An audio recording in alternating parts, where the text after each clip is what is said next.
با این استراتژی هوشمندانه ترید کن. سلام دوستان، امیدوارم کارتون خوب باشه و مثل همیشه پرسود باشید. من علیرضا هستم، اینجا مدرسه ارز دیجیتاله. تو این ویدیو میخوام یک استراتژی رو براتون معرفی کنم که از 3 تا ابزار تشکیل شده و میتونید با استفاده از این استراتژی ورود بهینه‌ای رو توی بازار داشته باشید و نواحی پرحجم و پرنقدینگی بازار رو پیدا کنید و ورود نسبتاً خوبی داشته باشید و سودهای خیلی خوبی رو از آن خودتون بکنید. برای اینکه با این استراتژی بیشتر آشنا بشیم بریم روی اسکرینر و اینکه لایک و سابسکرایب هم یادتون نره. دوستان، اولین کاری که باید روی چارت انجام بدیم اینه که اول ببینیم کانسپت ما نزولیه یا صعودیه. خب میبینیم که روند ما کاملا نزولیه.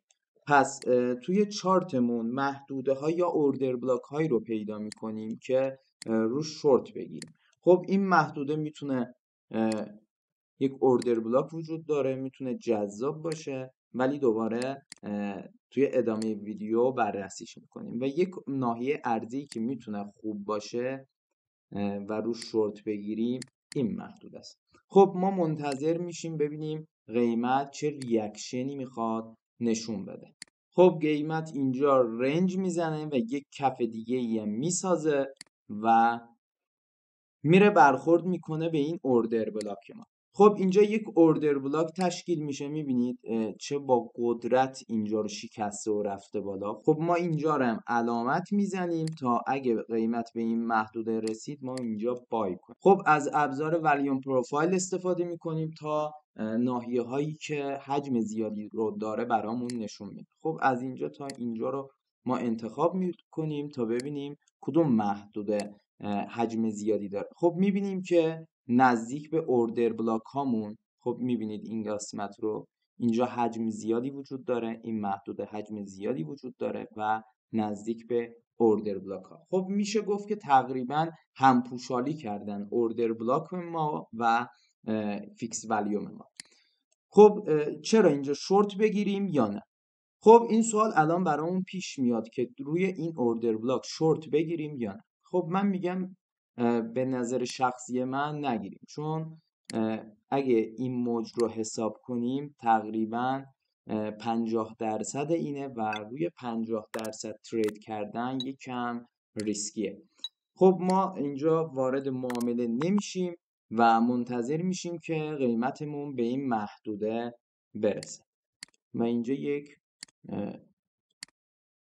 میتونیم لیمیت بذاریم و میتونیم قیمت زمانی که به این محدوده رسید با گرفتن تریگر وارد معامله بشیم.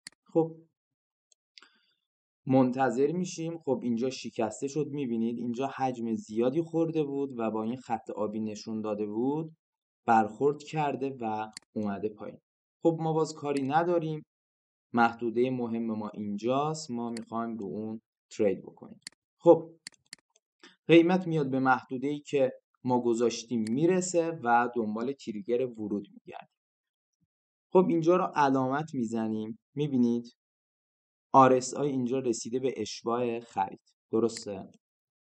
قیمت رفته بالا، قیمت رفته بالا تو این محدوده.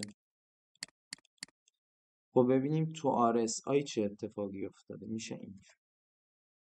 ولی تو RSI نشون میده که اومده پایین، پس ما یه واگرایی داریم. ما اینجا با خیال راحت میتونیم وارد معامله بشیم. تا کجا میتونیم TP بذاریم؟ خب TP یکمون میتونه اینجا باشه، این محدوده باشه. TP یک میتونه این محدوده باشه و TP 2 میتونه اینجا باشه، حجم زیادی بود. خب TP 3 هم میتونه اینجا باشه. خب بریم ببینیم قیمت چه ریاکشنی نشون میده به این ناحیه‌مون. خب میبینیم که خیلی تمیز و تیز از اینجا میریزه و برخورد میکنه به این ناحیه‌مون که باز این محدوده حجم زیادی داشت و یک اوردر بلاک داشتیم. با برخورد به این ناحیه تونسته قیمت رو به بالا ببره. خب این بود استراتژی ما، خیلی آسونه، فقط خودتون یکم کاربردی ترش کنید اگه باگی داشت، مشکلی داشت، خودتون اون رو درست کنید. استراتژی خیلی خفنیه، من خودم از این استراتژی استفاده میکنم، کار میکنم باش و نتیجه میگیرم. امیدوارم که لذت برده باشید و اگه سوالی یا هر چیزی در مورد این استراتژی داشتید میتونید این زیر برام کامنت کنید تا توی ویدیوهای بعدی بهش اضافه کنیم، روی این استراتژی سوارش کنیم، اضافه کنیم تا نتایج خیلی خیلی بهتری از این استراتژی بگیریم.